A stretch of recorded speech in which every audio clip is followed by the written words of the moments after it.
முன்பதாக இந்த மாசத்திற்கான வாக்குத்தத்தமாய் கற்றுக் கொடுத்த வார்த்தையை எடுத்து நம்ம தியானிக்க போகிறோம். அந்த வார்த்தை நிச்சயமாகவே நம்ம வாழ்க்கையில பெரிய காரியங்களை செய்யும். மனுஷன் மாத்திரமல்ல, தேவனுடைய வாயிலிருந்து புறப்படுகிற ஒவ்வொரு வார்த்தையும் கிடைப்பான் என்று எழுதப்பட்டிருக்கிறது. நம்ம வாழ்க்கையை மாற்றுகிறது கர்த்தருடைய வார்த்தை மட்டும்தான். ஆமென், ஹல்லேலூயா.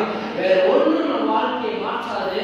நம்ம வாழ்க்கையை மாற்றுறது தேவனாகிய கர்த்தருடைய வார்த்தை. அந்த வார்த்தை நீங்கள் கேட்கும் பொழுதே அந்த வார்த்தை உங்களுக்குள்ள அற்புதங்களை செய்யும். அந்த வார்த்தையை கேட்டு அந்த வார்த்தைக்கு நீங்கள் கீழ்ப்படிய உங்கள் செவியை சாய்க்கும் போது தேவன் உங்கள் வாழ்க்கையில் பெரிய காரியங்களை செய்வார். வாசிக்கிற ஏசாயா தீர்க்கதரிசன புத்தகம் 60வது அதிகாரம் 22வது வசனத்தை நம்ம வாசிக்கலாம். ஏசாயா 60வது அதிகாரம் 22வது வசனம். சின்னவன் ஆயிரமும் சிறியவன் பலத்த ஜாதியுமாவான். கர்த்தராகிய நான் ஏற்ற காலத்தில் இதை தீவிரமாய் நடப்பிப்பேன். ஒரு ஆமென், ஹல்லேலூயா. இந்த மாதம் ஏப்ரல் மாதம் 4வது மாதத்துக்கு கர்த்தர் கொடுக்கிற ஒரு வாக்குத்தத்தமான வார்த்தை என்னவென்றால், சின்னவன் ஆயிரமும் சிறியவன் பலத்த ஜாதியுமாவான். கர்த்தராகிய நான் ஏற்ற காலத்தில் இதை தீவிரமாய் நடப்பிப்பேன். ஹல்லேலூயா. ஒரு சத்தமான ஆமென், ஹல்லேலூயா. நீங்க சின்னவனா இருக்கலாம், சிறிய குடும்பமா இருக்கலாம், ஒன்று பரவாயில்ல இருக்கலாம், நீங்க ஈர்சா இருக்கலாம், எல்லாரும் தள்ளப்பட்டிருக்கலாம்,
ஹalleluya ஹalleluya.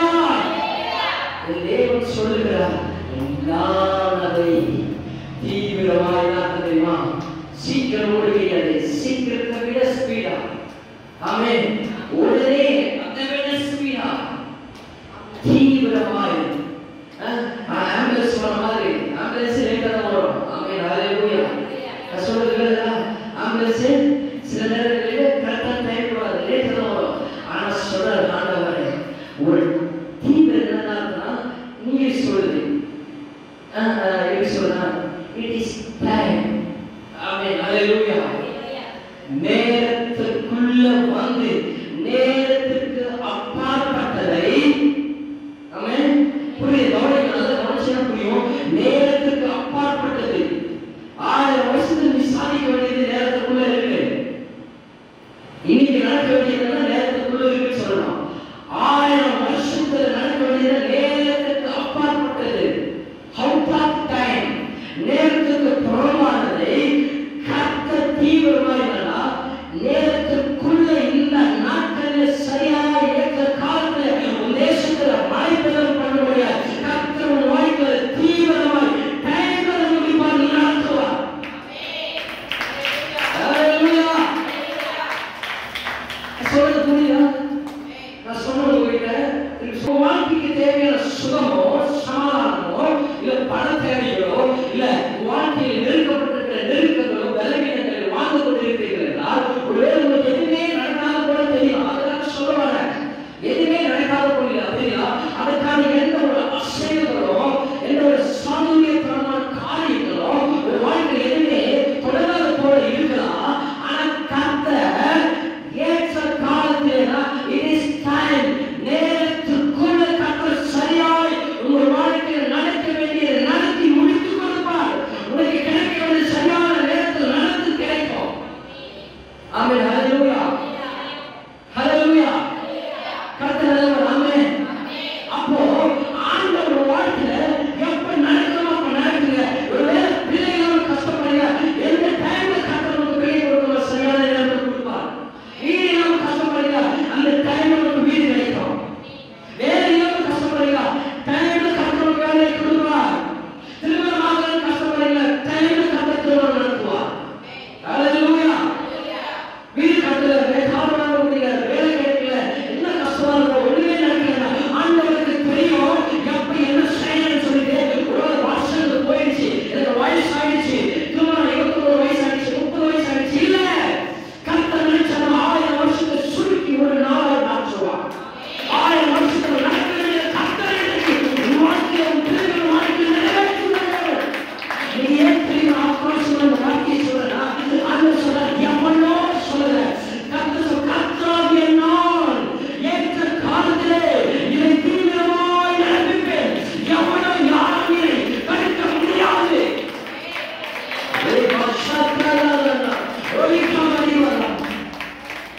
ஆண்டவர் வாழ்க்கையில் பெரிய காரியம் செய்வார். 1000 மடங்கு ஆசீர்வதித்து பலப்படுவார், பெருகப்படுவார். நெக்ஸ்ட் பசியோட பலத்த ஜாதியாய் மாற்றுவார். பலத்த ஜாதியை நம்ம நினைச்சுக்கிறது, நான் ஆரம்பத்தில் ஜாதினா நீ என்ன ஜாதி நான் என்ன ஜாதி, நம்ம ஜாதியில நம்ம உயர்ந்த ஜாதியா அப்படி அந்த மாற்றுவாரா? இல்ல, ஜாதினா ஸ்ட்ராங் நேஷன். பலத்த ஜாதி ஸ்ட்ராங் நேஷன். தேசங்களில் கர்த்தர் உன்னை உயர பண்ணுவார். நாமே இந்த தேசம் உன்னை பார்க்கிறோம், இந்த ராஜ்யங்கள் உன்னை பார்க்கத்தக்கதாய் கர்த்தர் கண்களை உள்ள பட்டணம் உயர்த்துவார். எங்க ஒரு மூலை ஒரு குடிசை, எங்க ஒரு குக்கிராமத்தில் ஒரு சின்ன ஒரு இடத்துல வாழ்ந்திருக்கிறார். அந்த கர்த்தர் வாழ்க்கையோட கர்த்தர் கீர்த்தியும் புகழ்ச்சியும் சிறந்தபடி செய்து தேசங்களையும் தாய் உயர்த்தி பேரை பிரபலப்படுத்துவார். நீ ஆசீர்வாதமாக இருப்பார். ஏதேன் தோட்டத்தை போல, கானான் தேசத்தை போல, இஸ்ரவேல் தேசத்தை போல கர்த்தர் உங்களை ஆசீர்வதிப்பார்.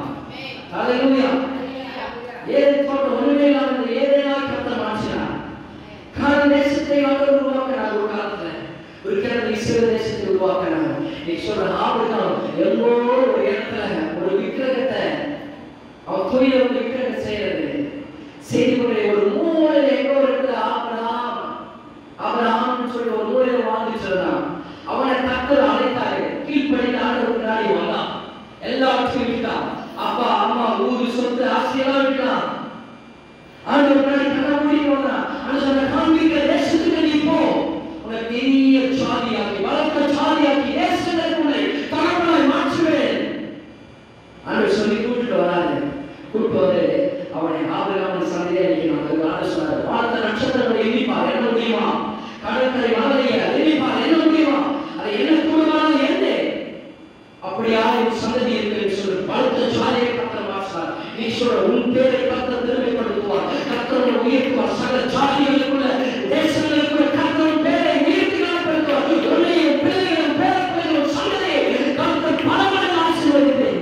உன் பேரை தேவன் தேசங்களுக்கு அதிபதிகளுக்கு ராஜாவாய் கர்த்தர் மாற்றுவார். சின்னவன் லிட்டில் ஒன், ஒரு சின்ன பையன், சின்ன பையன் சொல்ல சிறியவன், ஸ்மால் ஒன். பையன் சிறியவனா இருக்கலாம், ஒரு பையனா இருக்கலாம், ஒரு பாலகனா இருக்கலாம், இளைஞனா இருக்கலாம், இல்ல அறிவிச்சு சிறியவனா இருக்கலாம், ஒரு கட்டுக்குட்டியா இருக்கலாம்.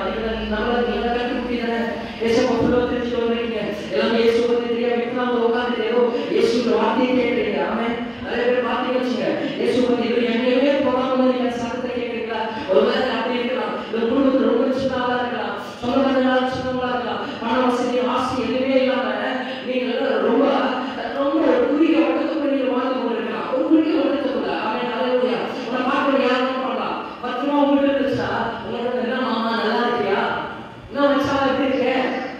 நான் பெரியப்பா சித்தப்பா எப்படி இருக்கேன்? நான் சித்தி பெரியப்பா எப்படி இருக்கேன்? நான் ரொம்ப இருந்துச்சியா நான் ஒரு ஆளா சொல்லி மூடிட்டு பார்த்துட்டு திரும்பிட்டு போற கூட்டம். ஒருவேளை அந்த கூட்டத்தில் நீங்க இருக்கலாம். உன்னை யாரும் கண்டிக்கல, நாடி இல்லாம இருக்க, ஒரு சொத்து இல்லை, ஆஸ்தி இல்லை, சுகம் இல்லை, பொருளாதாரம் இல்லை, ஒரு பணம் இல்லை, வீடு இல்லை, நல்ல வீடு இல்லை, ஆஸ்தி இல்லை, எதுவுமே இல்லாம ஒரு கூட்டம் கிடையாது. ஒரு தனிப்பட்ட மரமானே தனியா வாழ்ந்து கொண்டிருக்கலாம். ஒரு சின்ன குரூப்ல இருக்கலாம், நீ ஒரு சின்ன இடத்துல இருக்கலாம். இன்னைக்கு நான் சொல்றேன், இது ஒரு சின்ன சபை, பெரிய சபை தான். சின்ன கூட்டத்துல நீங்க உட்கார்ந்து இருக்கலாம். ஒரு சின்ன கூட்டம் உட்கார்ந்துட்டு ஏதோ ஒரு நினைச்சிட்டு ஏதோ ஒரு வாழ்க்கை வாழ்ந்துட்டு ரொட்டி திரிங்க இட்லி சாம்பார் போட்டு திரிங்க ஏதோ ஒரு வாழ்க்கை நீங்க வாழ்ந்து கொண்டிருக்கலாம். ஒரு ஸ்மால், ஒரு லிட்டில், ஒரு லீஸ்ட்ல, ஒரு லாஸா கையில உட்கார்ந்து ஒரு லாஸா மாதிரி காட்டாக இறந்தது போல நீங்க உட்கார்ந்துட்டு இருக்கலாம். ஆண்டவரை உற்று கூர்ந்து கவனிக்கிறார். ஆண்டவருடைய பைபிள்ல இந்த ஸ்மால தான் தேடி வந்தார். ஆண்டவர் பைபிள்ல இந்த லிட்டில தான் தேடி வந்தார். இந்த லீஸ்ட்ல தான் தேடி வந்தார். இந்த லாஸ்ல இருக்கிறவங்க தான் தேடி வந்தார். எது எழுந்து கலந்துக்கூடா ஆளையே தன்னையே எழுந்துட்டு நிற்கிற மாதிரி சில நாட்களில் நானே தொலைச்சிட்டமா இருக்கிறேன். சொல்றது என்னை நானே தொலைச்சிட்ட மாதிரி காணல் பண்ண மாதிரி ஒரு வாழ்க்கை வாழ்ந்துட்டு அப்படி என்ன ஏதோ பார்த்துட்டு பைத்தியக்கார பிடித்து பிடித்த மாதிரிலாம் வாழ்ந்த நாட்கள் உண்டு.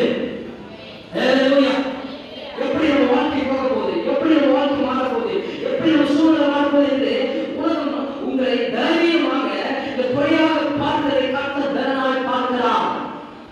புரியுதா? இதெல்லாம் உலகம் பையா பார்த்தோம். அவருடைய பணம் இல்லை, சுகம் இல்லை, ஆசை இல்லை, ஒரு படிப்பு இல்லை, ஒரு வேலை இல்லை, ஒரு ஆச்சரியம் இல்லை. இந்த உலகம் எதை உங்களை குறித்து தைரியமாய் பார்க்கிறதோ கர்த்தருடைய பரலோகமோ அதெல்லாம் தரனாய் பார்க்கிறது.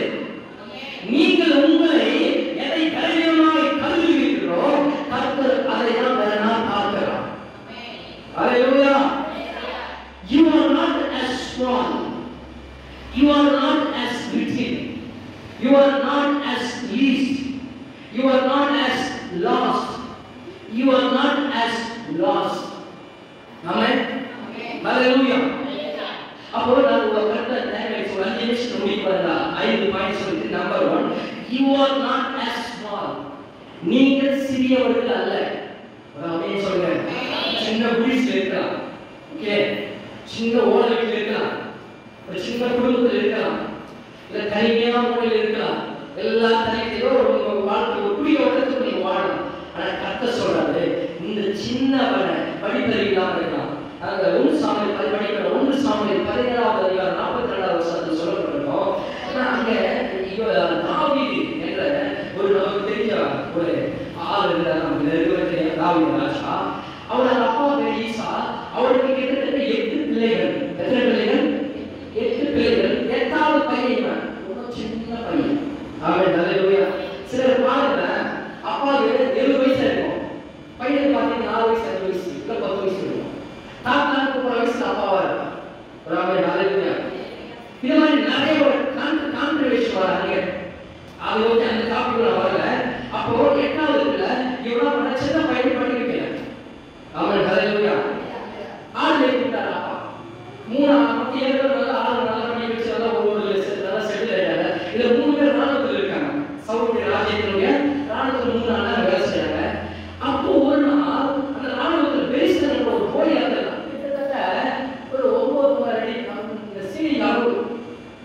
கோலியாத் ஒரு மனுஷனாகிட்டு சீரி பாருங்க, அவனாகிட்டு கோலியாத் ஒரு மனுஷன். அவன் என்ன பண்ணுவான், 40 நாள் இஸ்ரவேல் தேவனை கர்த்தரை எப்பொழுதும் என்ன பண்ணுவான், நிந்தித்து சபித்துக் கொண்டிருப்பான். யாரை? கர்த்தரை குறித்து. எத்தனை பேர் ஆண்டவரை குறித்து நிந்தித்து இருக்கிறார்கள் தெரியுமா? இந்த உலகம் இன்றைக்கு நிந்தித்துக் கொண்டிருக்கிறது, இந்த தேசம் இன்றைக்கு நிந்தித்துக் கொண்டிருக்கிறது. ஆமென், ஹல்லேலூயா. நிந்தித்துக் கொண்டிருக்கும் போது இவெல்லாம் பயந்துக்கிறான். ஒரு ஆள் கூட பயப்படுறான். அவன் பார்க்கலாம் இப்படிதான் பார்க்கணும். ஹல்லேலூயா. என்ன பார்க்கறது? தலைக்கு இப்படிதான் பார்க்கறீங்க. நான் சரி பண்ணிட்டே இருக்கேன். இதே தலை அந்த வச்சு எப்படி பார்ப்பீங்க? இப்படிதான் பார்க்கணும். இப்படி பார்த்து எல்லாம் பயந்துட்டு இருக்கும்போது அப்போ அப்பா என்ன பண்றாரு, அண்ணன் 3 பேர் வீட்டில் இருக்காங்க. அவங்க நல்ல ஆகாரத்தை ரொட்டி, கறி, மீன், ஃப்ரை எல்லாம் போட்டு செஞ்சு எடுத்து அவங்க சாப்பாடு கொடுத்துருவாங்க. பையன் ஆடுறாங்க. இவர் போய் பார்க்கணும்னா ஆண்டவரை தூஷிக்கிறான். இவனுக்கு ஒரு வயிறு இருக்கும். யாரும் அவன் என் கடவுளை தூஷிக்க. ஹல்லேலூயா. அந்த வயிறு எங்கேயாவது வந்துருக்கவங்களுக்கு அவன் சொல்றான், யாரும் என் கடவுளை தூஷிக்கிறது, அவனை போய் நான் முடிச்சுட்டு வரேன்றான். உடனே அண்ணன் பார்த்து செருப்பு எடுத்துக்கிறாங்க. ஆமென். இருக்கிற ஜானு தவத்துண்டு குட்டி சின்ன பையனா இருக்கு, உனக்கு என்ன வாய் வார்த்தை அப்படின்ட்டு அடிக்க பாடுறாங்க. அப்படி பைபிள் இல்லை, பைபிள் தேடுறது செருப்பெல்லாம் பைபிள் இல்லை. ஆமென், ஹல்லேலூயா. அப்ப அவன் சொல்றான், உன்னுடைய துணிகரத்தையும் அகங்காரத்தையும் எனக்கு தெரியும். ஹல்லேலூயா. சிலருக்கு ஆண்டவருடைய விசுவாசம் இருந்துச்சுன்னா, பைத்தியமா இருக்கா, வேலைக்குச்சா அவனை பார்க்கறவங்க உன்னை பேசுவாங்க, என்னையோ பேசியிருக்காங்க. ஹல்லேலூயா. என்ன ஒரு அகங்காரம் உனக்கு, என்ன ஒரு துணிகரம் உனக்கு, நீ ஒரு ஆள் தான், நாங்க எவ்வளவு பேரு. அவன் அப்படி அண்ணாங்களே இவனை பத்தி ரொம்ப பேசுறாங்க. அப்போ அவன் போயிட்டு ராஜா கிட்ட கேட்கறான், சௌராஜா கிட்ட, நான் போய் அவன் அடிச்சு போட்டுட்டு வந்து என்ன தருவேன் எனக்கு? அவன் என்ன தருவேன்? எல்லாம் என்ன தருவார் ராஜா, என்ன தருவார் ராஜா சொல்றாங்க. ராஜா என்ன பண்ணுவாரு, பொன்னியே தருவாரு, அந்த ராஜரீகத்தையும் உங்களுக்கு தருவார், அரசாங்கத்தையும் தருவார் சொல்லிட்டு சொன்ன உடனே இவன் இன்னொரு கிட்ட போய் கேட்கலாம். அவன் என்ன சொல்றான், ஒரே ஒரு ஓடி ராஜா சொல்றான், நான் போய் அவனை அடிச்சுட்டு வரேன். இவன் அண்ணன் பட்டி ஓடி அவன் பிடிக்கிறான். நான் போய் யாரோட தூஷிக்கிறான், கர்த்தர் என்னோடு இருக்கிறான்னு சொல்லிட்டு அந்த ராணுவ அந்த தலைக்கவசம், மார்க்கவசம், பூட்டு எல்லாமே போனாங்க. எல்லாமே அவனுக்கு எப்படி இருக்கு, சின்ன பையன் உடைய மொத்தம் கேள்வி போட்டு அதெல்லாம் எனக்கு தேவையில்லை, கத்தி வால் வீரர் எல்லாம் தேவையில்லை, ஒரு உண்டிகோல் சொல்லுவா, உண்டிகோல் அதை எடுத்துக்கிட்ட நேரம் நடந்து போனோம். ஒரு ஆத்துக்காரில ஒரு 5 கல் எடுத்துக்கிட்டு, 5 கல்லு கையில அற்புதம் பையன் சொல்லிட்டு 5 கல் எடுத்துக்கிட்டு பையன் போட்டுக்கிட்டு அவங்க போனான். போட்டு போய் கேட்கிறான், நான் நாயடா என்ன கல் அடிக்க எப்படி வந்திருக்கேன் அப்படின்னு அவன் இப்படி பார்க்கறான். இவன் பொண்ணுமா தப்பு சொல்லி சின்ன பையன் இவன் இப்படி பார்க்கறான், நல்ல நாயா என்ன கல் அடிக்க வந்திருக்கிற அப்படின்னு சொல்ல உடனே அவன் சொல்றான், நீ பட்டை போட ஈட்டியோட கேளத்தோட நீ வந்திருக்கலாம், ஆனா நீ நிந்திக்கிற ராஜாவாக கர்த்தருடைய நாமத்தில் வந்திருக்கேன். கர்த்தர் இன்றைக்கு உன்னை என் கையில் ஒப்புக் கொடுப்பார். உன் தலையை வெட்டி கால்களுக்கு விருதுகளுக்கு இரையாய் போட்டுட்டு நான் இயேசு கர்த்தருடைய தேவனுடைய பிள்ளை என்று நிரூபிப்பேன் சொல்லிட்டு போய் ஒரே கல்லை தாடிக்கிறான். அவன் தலையை விழுது முகங்குப்புற அசத்து போயிட்டான். அவன் பாதையை எடுத்து அவன் தலையை வெட்டிட்டு அவன் கையில் எடுத்துட்டு வரான். எடுத்து ஆண்டவர் எல்லாம் பாடாங்க. சவுல் பண்றது 1000, தாவீது பண்றது 1000 இருக்கு. அந்த ராஜாவாக கர்த்தர் மாற்றினார். ஆமென், ஹல்லேலூயா. உலகம் அவனை சின்னவனா பார்த்தது, அப்பா அம்மா சின்னவனா பார்த்தாங்க, அண்ணன் தம்பி சின்னவனா பார்த்தாங்க. சின்னவனா எல்லாரும் சொல்லுவாங்க, அப்பமா என்னாங்க, இந்த உலகம் எல்லாமே பார்த்துச்சு. ஆனா கர்த்தர் அந்த சின்ன வயசுல அவன் ராஜாவாக உயர்த்தினார். நீ உங்களை சின்னவன், அற்பமானவன், உன்னை ஒதுக்குறாங்க, உன் சொந்த பந்தம் ஒதுக்குறாங்க, உன் பெற்றோர்களை ஒதுக்குறாங்க, உன் பிள்ளைகளோட ஒதுக்குறாங்க, உன் குடும்பம் ஒதுக்குது, உன் வேலை செய்கிற இடத்துல ஒதுக்குறாங்க, உன் ஸ்கூல்ல ஒதுக்குறாங்க.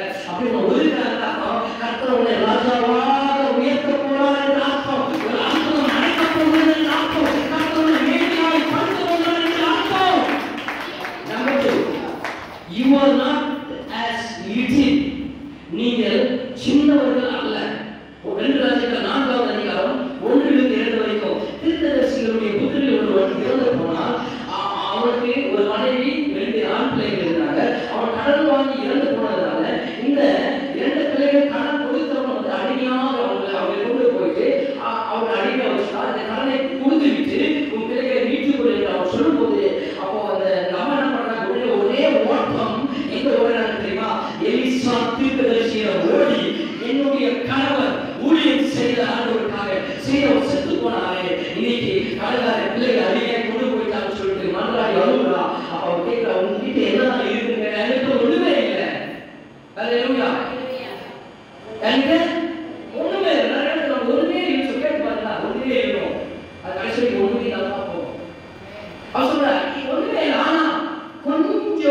எண்ணெய் இருக்கிறது. ஆயில் என்ன இருக்குது? எண்ணெய். தேங்காயோ அது ஒளிவு கொஞ்சம் ஒளிவு எண்ணெய் இருக்கிறது. உண்மையை சொன்னா நம்ம சொல்லுவோம் பணம் பேர் இல்லைன்றோம். ஆனா இருக்குது உண்மையா சொன்னா ஒண்ணுமே இல்லை. ஆனா கொஞ்சம் எண்ணெய் இருக்கிறது. அவர் சொன்னாரு அந்த கொஞ்சம் எண்ணெய் என்ன பண்றேன், இப்போ உன் வீட்டுல இருக்கிற பாத்திரத்தால இருக்கிற அடைக்கு நல்லா கவனிக்கணும். ஊர் இருக்கிற தெருவில் இருக்கிற பாத்திரத்தெல்லாம் வாங்கி அடைக்கிறது. கொஞ்சம் எண்ணெய் இருக்கிற ஊத்திக்கிறோம். பாத்திரம் எல்லாம் நேரம் பண்ண போயிட்டு எல்லா பாத்திரத்தை வாங்கி அடைக்கிட்டு எண்ணெய் ஊத்திக்கிட்டே இருக்கான். பாத்திரம் ரொம்ப ரொம்ப ரொம்ப ரொம்ப போகுது. அப்புறம் வாங்கி சொல்ற மகனே, நீ ஏதாவது ஒரு பாத்திரம் வாங்கிட்டு வர சீக்கிரம் போயிட்டு, அம்மா வேற பாத்திரமே இல்லை, தெருவில் எல்லா பாத்திரம் வாங்கிட்டு வருது. என்ன ஓடிட்டு இருக்குதா? ஒரே ஓடி தீர்க்க தரிசிக்கிட்ட சொல்லலாம். என்ன ரொம்ப ஓடிச்சு இருக்குது, எல்லா பாத்திரமும் நிறைவேறிச்சு, நான் என்ன செய்ய வேண்டும்? அப்போ அந்த எண்ணெய் நின்று போயிடுச்சு. அவர் தீர்க்க சொன்னார், இதை நிறுத்திட்டு உட்காரங்களுக்கு கொடுத்துட்டு மீதி இருக்கிறத உன் பிள்ளைகளை வைத்து நீ வாழ்ந்து கொண்டு சொன்னார். அவன் நல்ல கொஞ்சமா இருக்கிறத கர்த்தர் நிறைவாய் மாற்றி உயர்த்துவார். அவன் நல்ல கையை தட்ட கொஞ்சம் நினைக்காதீங்க. அவன் இது ஒரு சின்ன கூட்டம் நினைக்காதீங்க. இருக்கிற சின்ன காசு நினைக்காதீங்க. அவன் நல்ல நான் எப்படி சொல்ல புரியும். இப்ப பாருங்க, ஒரு 10 ரூபா ஒரு சின்ன காசு தான் இது. 10 ரூபா எனக்கு இருக்குது. அவன் நல்ல இந்த 10 ரூபா சின்னது என்று நினைக்காத. கர்த்தர் ஆசீர்வதித்தா இதை கர்த்தர் பல மடங்கு உயர்த்தி ஆசீர்வதிப்பார். 10 ரூபாய் என்று இடப்பட்டாத, சின்ன பையன் இடப்பட்டாத, சின்னது என்று நினைச்சாத, கர்த்தர் உன்னை கொண்டு உயர்த்துவார். ஆமென். Number 3, you are not as least. ஆதியாகமம் 37:5-10 வரைக்கும் நீங்கள் குறைவானவர்கள் அல்ல. லீஸ்ட் யோசேப்பு அவன் என்ன பண்ணான்? அவன் அப்பா அவனை அதிகமாக நேசிக்கிறாரு. அதனால அண்ணன் பகைக்கிறாங்க. அவன் சொப்பனத்தை காணலாம். என்ன சொப்பனம்? அரிக்கட்டுகள் எல்லாம் யார் அரிக்கட்டு நிமிர்ந்து இருக்கிறது அறுவடை செய்யறாங்களா? பார்ப்பதுமே நெல் அறுவடை செய்யறாங்க. என்னுடைய அரிக்கட்டு இருக்கிறது, உங்க அண்ணா அவங்க அரிக்கட்டெல்லாம் என்னை சாஸ்திரமாக விழுது என்னை வணங்குகிறது என்று அவன் சொன்ன உடனே அண்ணனுக்கு கோபம் வந்துருச்சு. அவன் சொன்னான், ஏய் சின்ன பையன், தம்மத்தோட பையன், நீ வந்து எங்களை துரைத்தனம் பண்ணுவியா? எங்களை ஆளப்போறியா? அவனை ரொம்ப பகைக்க ஆரம்பிச்சாங்க. இன்னொரு ஒரு சொப்பனத்தை சொல்றான், சூரியனும் சந்திரனும் 11 நட்சத்திரங்களை வணங்குகிறது என்றார். அதனால அப்பா அம்மா கேட்கிறாங்க, சூரியன் அப்பா, சந்திரன் அம்மா, அப்பா அம்மா நாங்க உன்னை வணங்குவா? 11 அண்ணன் தம்பி உன்னை வணங்குவாங்களா? அப்படி சொல்லிட்டு அப்பாவை பகைக்க ஆரம்பித்து இவங்க கோவம் வந்துட்டாங்க. ஒரு நாள் அண்ணன் என்ன பண்ணாங்க, அவனை அவனை எகிப்து தேசத்துக்கு அவனை வெளிக்காசுக்காக விட்டு விட்டாங்க. ஒரு கடத்துல போனா கடத்துல தூக்கி விட்டு விட்டாங்க. அதெல்லாம் பண்ணாங்க. பார்வனுக்கு போனாரு, அதெல்லாம் பண்ணிட்டு கடைசி ஆண்டு அவனை பிரதம மந்திரியாகி கர்த்தர் அதிபதியாகி மாற்றும்போது அதே அனந்தமையும் போது அவன் காலில் விழுந்து வணங்கி சாப்பாட்டு வழியில அங்கிருந்து ஆதாரத்தை கொண்டு வந்தார்கள். நான் சொல்றேன், உங்களுக்கு இன்னைக்கு குறைவான நினைக்கலாம், உங்க மூளையை குறைவா நினைக்கலாம், உங்க குடும்பத்தை குறைவா நினைக்கலாம், உங்களுடைய தாளங்களை திறமைகளை குறைவா நினைக்கலாம். ஆனா கர்த்தர் வாழ்க்கை இருந்தாதான் கர்த்தர் உன்னை ஆசீர்வாதத்தை உயர்த்துவார். Number 4, you are not as lost. நீங்கள் கடைசியானவர்கள் அல்ல. 1 ராஜாக்கள் 17:13-16 வாசகத்தையும் உங்க சாய் பார்த்தீங்கன்னா ஒரு விதை வேண்டாம். அந்த காலத்தில் பஞ்சம் வந்துருச்சு. பஞ்சம் வந்து சாப்பாடு வழியில எல்லாரும் சாப்பாடு இல்லாம இவங்க கிட்ட போயிட்டு அப்ப கேட்கிறாரு, திருப்பதி கேட்கிறாரு. கேட்கும்போது கேட்கும்போது அவன் சொல்றா, என்ன இருக்கு உங்ககிட்ட? எனக்கு இருக்கிறது கடைசி மாவு, அது மாதிரி கொஞ்சம் என்ன இருக்கிறது, இதை ரொட்டி செஞ்சுட்டு நான் என் மகனும் விதவை, நான் என் மகனும் சாப்பிட்டுட்டு சாக போகிறோம், அதுக்கு சாப்பாடு இல்லை, சாக போகிறோம் என்று கடைசியா இருக்கிறதா சொல்லிட்டு சொல்லும்போது ஆண்டவர் சொன்னாரு, இது கடைசி அல்ல, அதுதான் உங்களது ஆரம்பம். இது கடைசி அல்ல, அதுதான் உங்க இன்வெஸ்ட்மெண்ட், அதுதான் உங்க முதலீடு. ஹல்லேலூயா. நீங்க சொல்ற கடைசியா என்ன நினைக்கிறீங்களோ அதுதான் உங்க இன்வெஸ்ட்மெண்ட். கடைசி உங்க இல்லையா, அதுதான் உங்க இன்வெஸ்ட்மெண்ட். கடைசி நீ என்ன செய்யறியோ அதுதான் உங்க இன்வெஸ்ட்மெண்ட். கடைசி நீ என்ன வேலை செய்யறியோ கடைசியா இருக்கிற உங்க அரிசி பானையில கடைசி இருக்கிற அரிசி தான் உங்க இன்வெஸ்ட்மெண்ட். கடைசியா இருக்கிற என்ன எது உங்க வாழ்க்கையில கடைசியா கருதுறியோ எல்லாமே முடிஞ்சு போச்சு. சில நேரத்துல பணம் மொத்தமே காலி ஆயிடுச்சு. நீ இருக்குது என்கிட்ட வேற ஒண்ணுமே இல்லை, என்கிட்ட ஒண்ணுமே கடைசி இருக்குது, அதுதான் கடைசி மணி அதுதான் இருக்கிறது என்று நீங்க நினைக்கலாம். அந்த கடைசியை கொண்டு கர்த்தர் உன்னை அதிகாரியா அதிபதியா அனைவருக்கு கொடுக்கிறவர்களாய் உன்னை கர்த்தர் மாற்றுவார். நீ யாரை என்ன பண்ணா அதை என்ன பண்ண அந்த ரொட்டியை ஏற்று எலியாவுக்கு கொடுத்தா சாப்பிட்டாரு. இவங்க சாப்பிட்டாங்க. கடைசியில் என்ன நடந்து செய்வா? அந்த பஞ்சம் முடிவு வரைக்கும் பானையில மாவு குறையில, சட்டி எண்ணெய் குறையில, அல்ல மாவு வந்துட்டு இருக்கிறது. எண்ணெய் ஊத்த ஊத்த எண்ணெய் வந்துட்டு இருக்கிறது. எல்லா சண்டங்களும் சாப்பிடுறாங்க சாப்பாடு இல்லாம. இவன் ராஜாவுக்கே பஞ்சம், ஆனா வீட்டுல பஞ்சம் இல்லை. என்ன சொல்ற? கர்த்தர் உன்னை யாரை அற்பமா நினைக்கிறாங்களோ, நீ எது கடைசி நினைக்கிறோம், என் வாழ்க்கையை இதான் கடைசி மூச்சு நினைக்கிறா, கர்த்தரோட வாழ்க்கையை கர்த்தர் உயர்த்தி அழகை பார்த்து சாட்சியாய் கர்த்தர் இருக்கிறோம். இந்த உலக பஞ்சத்தின் நடுவில் கர்த்தரோட பிரசுத்தமாக பார்ப்பார்.